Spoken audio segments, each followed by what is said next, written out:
Et les 3 mots dans l'actu. Les vraies voix Sud Radio. Félix Mathieu, vos 3 mots du jour. Alors je les aime bien. Hein. Céréales, homicide et crotte. Et surtout le dernier. Ah bon? Je vois pas En pourquoi. chocolat, c'est bon en chocolat. L'accord sur l'exportation des céréales ukrainiennes est terminé selon la Russie. Il avait été mis en place malgré la guerre pour éviter d'aggraver les problèmes de faim dans le monde. Le gouvernement annonce la création d'un délit d'homicide routier, changement symbolique pour ne plus dire homicide involontaire quand de la drogue ou de l'alcool entre en jeu. Et puis gare aux crottes de chiens sur les trottoirs à Béziers. La mairie met en place un passeport génétique pour retrouver les maîtres indélicats qui laissent les déjections sur les trottoirs. Coup de fil au maire de Béziers, Robert Ménard, dans un instant. Les vraies voix Sud Radio. Rigole pas, à Béziers. L'accord de la mer Noire est de facto terminé aujourd'hui. Déclaration du porte-parole du Kremlin. Malgré la guerre, cet accord a permis à 33 millions de tonnes de céréales ukrainiennes de transiter par la mer Noire depuis l'année dernière. La Russie reproche notamment aux Occidentaux d'entraver indirectement ses propres exports de céréales et d'engrais à travers ces mesures de rétorsion économiques.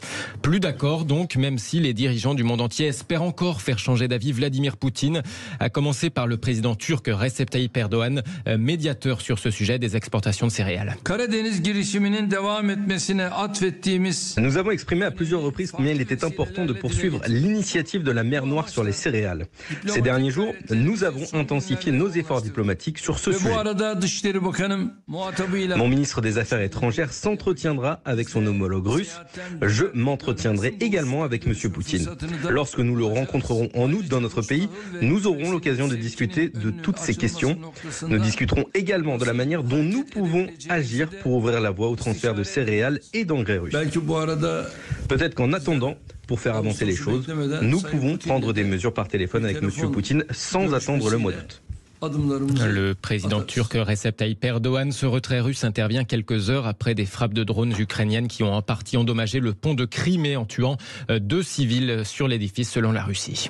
Deuxième mot, Félix Mathieu, la création annoncée d'un délit d'homicide routier. Homicide routier pour ne plus dire homicide involontaire. Le chef étoilé Yannick Aleno, par exemple, avait réclamé la création d'un tel délit après l'accident qui avait tué son fils. L'affaire Pierre Palmade, évidemment, avait également remis le sujet en lumière. Un changement de dénomination symbolique, sans aggravation concrètement des peines encourues. Pour autant, c'est important pour les victimes d'accidents de la route ou leurs proches, selon la première ministre Elisabeth Borne. Moi j'entends les associations de victimes qui sont choquées qu'on parle d'homicide involontaire quand on a notamment un conducteur qui a pu boire de l'alcool ou prendre des stupéfiants avant de prendre la route. Et donc c'est en réponse à cette demande que l'homicide involontaire par conducteur va être requalifié en homicide routier. Et donc c'est le dispositif, et ça va supposer un changement législatif. Il y a des propositions de loi, notamment de la majorité sur ce sujet, et je pense que ça pourra être voté très rapidement. La première ministre Elisabeth Borne tout à l'heure ici au micro de nos confrères de BFM TV. Les peines maximales encourues restent donc jusqu'à 10 ans et 150 000 € au cas où il y a plusieurs circonstances aggravantes. Troisième mot. Ah, le voici. Crotte. Tout sans Avec cette cœur. mesure de la mairie de Béziers pour lutter contre les maîtres de chiens indélicats. Ça rigole pas. Béziers va mettre en place un passeport génétique pour pouvoir retrouver les maîtres de chiens indélicats qui laissent les déjections canines sur le trottoir. Ceux qui se promèneraient en centre-ville sans ce passeport génétique s'exposeront désormais à une amende de 38 €. Alors avec nous en ligne pour en parler, le maire de Béziers. Ah, il est là, monsieur le maire. Bonsoir Robert Ménard. Bonsoir. Monsieur. Merci beaucoup d'être avec nous dans Les Vraies Voix sur Sud Radio, Robert Ménard. Alors ça va se passer comment concrètement pour les habitants propriétaires de chiens pour pouvoir réaliser ce passeport génétique? En fait, ça va être un prélèvement salivaire sur le chien. Exactement, où ils iront chez leur vétérinaire qui prélèvera de la salive et qui fera donc ce passeport génétique avec le code ADN de leur petit chien ou de leur gros chien. Ou sinon, on organisera nous au début du mois de septembre 2 journées où ce sera gratuit. Il suffira de se présenter pour obtenir ce relevé génétique et donc ce code ADN. Et puis ça permettra demain ou après-demain, enfin c'est de façon métaphorique, puisque ce sera dans 2 mois maintenant, ça permettra aux policiers de remonter depuis la déjection canine qui n'aura pas été ramassée jusqu'au propriétaire qui se verra à ce moment-là infliger un titre de paiement qui correspond au coût du nettoyage de cette crotte de chien. J'en ai ras-le-bol. J'en ai ras-le-bol d'un certain nombre de gens qui se comportent n'importe comment.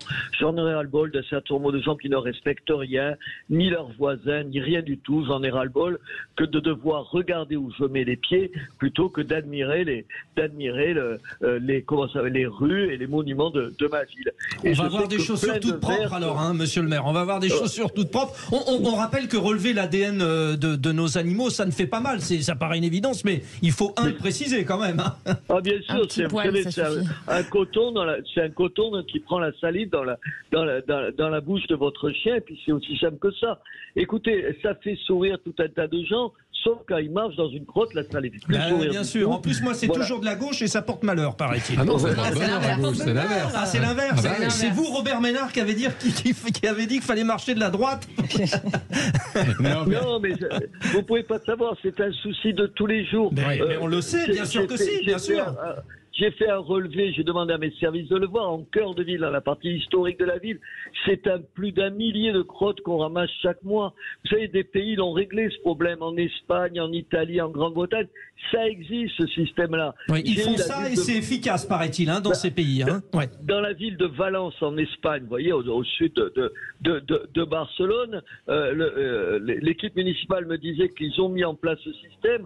En 6 mois, 90% des crottes n'étaient plus dans les rues. Ah oui. Parce que vous avez bien beau expliquer aux gens, on a fait 50 campagnes de sensibilisation, d'explication, de pédagogie. Or, ça marche 15 jours, vous savez, les gens, ils ont mauvaise conscience, et après, ils reprennent les mauvaises habitudes. Là, quand ils prendront 122 € de paiement de nettoyage, je vous garantis qu'ils vont faire attention la prochaine fois. Et là, c'est une expérimentation de 2 ans qui commence, hein, c'est ça ?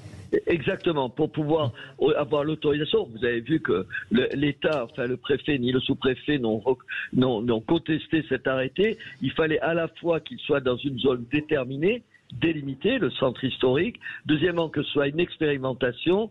C'est le cas, ce sera 2 ans. Et troisième point, c'est un point technique, mais que ce soit pas une contravention, vous savez, pour les crottes qu'on aura identifiées, mais un titre de paiement qui correspond au nettoyage de la chaussée. C'est technique, mais ça nous permet aujourd'hui de mettre en place cette procédure. Bon. Ce procédé, c'est la première fois en France que ça existe. Monsieur le maire, merci. Voilà. Merci beaucoup, Robert Ménard. On vous souhaite toute la réussite pour cette opération. Vous savez ce qu'on vous dit, hein, bien sûr. Oui, je sais. Et venez à Béziers, vous verrez que ce sera parfait. Elle est magnifique celle-là. Merci beaucoup, Robert Ménard. Je rappelle que vous êtes maire de Béziers, hein, monsieur Ménard. Très bonne fin de journée à vous. Merci.